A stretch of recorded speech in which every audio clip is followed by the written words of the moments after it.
Minister Arif Naseem Khan जी से। आपका स्वागत है चैनल पर।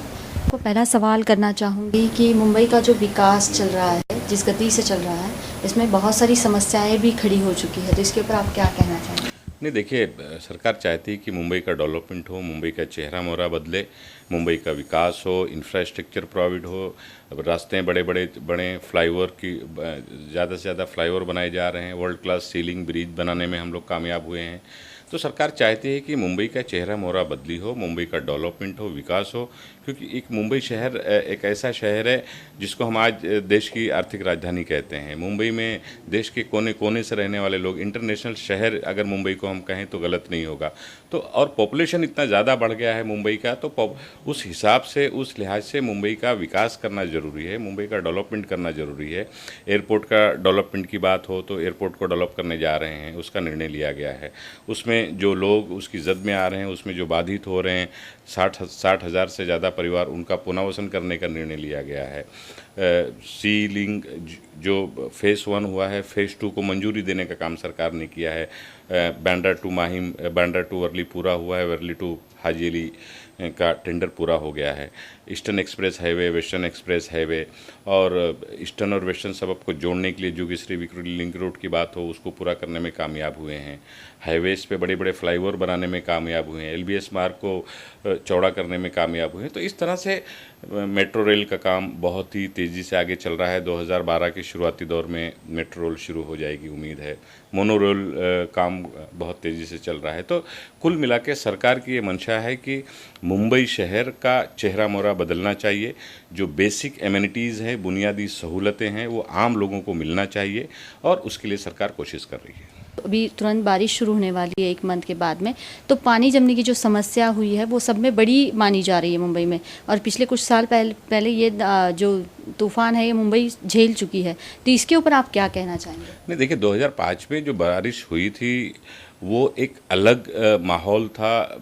ज़रूरत से ज़्यादा बरसात हो गई थी, अचानक उतनी बारिश होना और पानी का जमा होना, 24 घंटे तक पूरा मुंबई कोलैप्स हो जाना, वो सारी चीज़ें हुई हैं। और उसी को ध्यान में रखते हुए सरकार ने उसके बाद कई कमेटियां बनवाई, अलग अलग एक्सपर्ट्स की कमेटी बनाई, और इस तरह की भारी अगर बरसात हो तो मुंबईकरों को कैसे बचाया जा सके, उनको मदद कैसे की जा सके, इतना जल भराव कहीं ना हो। जो लो लेवल एरियाज़ हैं उपनगर के, उसको पूरा आइडेंटिफाई किया गया है, वहाँ पे पंपिंग सेट का प्रोविज़न किया गया है। तो इस तरह से सारी व्यवस्था की गई है। मीठी नदी का चौड़ाईकरण करने का काम था, वो पूरा हो चुका है। डीपनिंग हो चुका है, रिटेनिंग वॉल बनाने का काम हो रहा है, उसमें बाधित हजारों जो लोग थे उनका पुनर्वास कर दिया गया है। तो बहुत बड़े पैमाने पर पिछले 4 सालों में काम मुंबई में हुआ है और उसका फ़ायदा अब दिखाई दे रहा है। पहले आपको लगता था मुंबई आने में 3-3 घंटा लगता था, 2.5-2.5 घंटा लगता था। आज सीलिंग जब से शुरू हो गया, आज 40 मिनट में आदमी, उपनगर में रहने वाला, बांद्रा कुर्ला का रहने वाला आदमी मुंबई में नरीमन पॉइंट तक 40 मिनट 45 मिनट में पहुंच सकता है। 1 घंटे का डिस्टेंस कम किया गया है। और जहां तक बरसात की बात है तो सरकार और महानगर पालिका पूरी तरह से सुसज्ज है।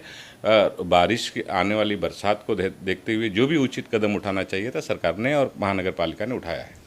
तो जैसे कि आपने बोला कि मीठी नदी की चौड़ाई का काम हो चुका है पूरी तरीके से, और बाकी सब जो पंपिंग स्टेशन वगैरह बनाए गए हैं, लेकिन आरोप ये भी लगाए गए हैं कि जो काम चल रहा है वो बहुत धीमी गति से चल रहा है और बारिश होने से पहले तक वो पूरा नहीं हो पाएगा। हमने खुद पिछले हफ्ते मीटिंग ली है एज ए गार्डियन मिनिस्टर, और हमने महानगर पालिका को निर्देश दिया है कि 30 मई के पहले जितने भी नाला और मीठी नदी की साफ़ सफाई का काम है 30 मई के पहले हो जाना चाहिए।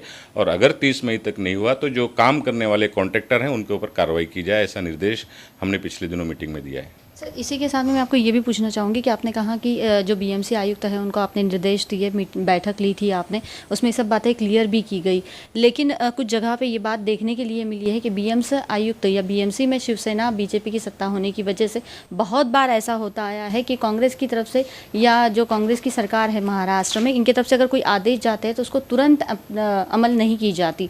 इसके ऊपर आप क्या कहेंगे? ऐसा नहीं है। सरकार का और महानगर पालिका के आयुक्त का कोऑर्डिनेशन है।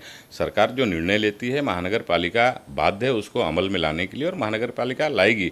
और इस तरह से, लेकिन एक बात मैं ज़रूर कहना चाहूँगा कि महानगर पालिका में पिछले 14-15 वर्षों से शिवसेना भारतीय जनता पार्टी की सत्ता है। महानगर पालिका से जो उम्मीदें थीं कि मुंबई महानगर पालिका देश की सबसे बड़ी महानगर पालिका आज मानी जाती है। एक छोटे मोटे राज्य का दर्जा, जैसे छोटा मोटा राज्य का बजट होता है, उतना बड़ा बजट इस मुंबई महानगर पालिका का है। तो उम्मीद इस महानगर पालिका से आम मुंबईकर और सभी लोग ये करते हैं कि मुंबई की जो बेसिक एमिनिटीज़ है, बुनियादी सहूलतें हैं, महानगर पालिका का जो दायित्व है, जिम्मेदारी है, इसको निभाएगी और वो पूरा करेगी।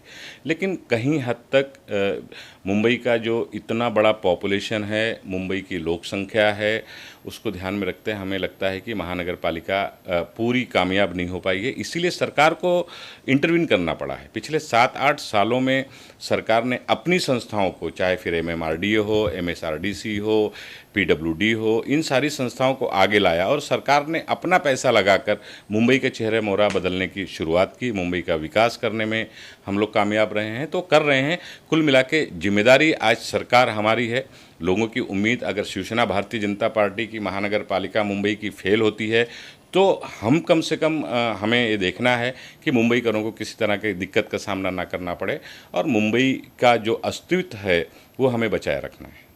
सर, इसी के साथ मैं आपको पूछना चाहूँगी कि मुंबई में और भी बहुत सारी चीज़ें हैं, जैसे कि मेट्रोपॉलिटन सिटी है, तो बड़ी बड़ी कंपनियां लॉन्च हो रही है, बड़े बड़े पैमाने के ऊपर वर्कर्स यहां पे आ रहे हैं, कुछ और भी राज्यों से यहां पे लोग रोज़ाना रोज़गार के लिए दाखिल हो रहे हैं। तो इसके लिए कुछ खास योजना ऐसी बनी है कि जिसमें कोई दिक्कत ना आए, या ये जो पिछली बारी जो मनसे ने उठाया फार्मूला था, इसके ऊपर ऐसा कुछ ना हो पाए? नहीं, देखिए, इसके लिए कोई योजना बनाने की जरूरत नहीं पड़ती। देश का कानून सबको पूरी तरह से सुरक्षा प्रदान करता है। सरकार की जिम्मेदारी है उस कानून के मुताबिक जिसका जो अधिकार है उस अधिकार का कोई हनन ना करे, उसकी रक्षा की जाए और सरकार अपने उस निर्णय पर कायम है। मुंबई शहर में किसी को आने जाने से कोई रोक नहीं सकता, कोई भी आ जा सकता है। लेकिन एक बात मैं ज़रूर कहना चाहूँगा कि मुंबई का जो क्षेत्रफल है, मुंबई का जो एक क्या कहेंगे, मुंबई की जो क्षेत्रफल है और जिस तरह से बढ़ती हुई लोक संख्या है, ओवर क्राउडेड जिसको हम कह सकते हैं, मुंबई अब उस स्तर पर पहुंच रही है। तो थोड़ा हमें भी, अब मुंबई भी विस्तार हो रही है। इस तरफ आप देखेंगे गुजरात की तरफ बढ़ रही है, दूसरी तरफ ठाणे, न्यू मुंबई, महा मुंबई, पहले मुंबई थी, अब न्यू मुंबई बनी, फिर महा मुंबई बनी, और तो विस्तार होते चला जा रहा है।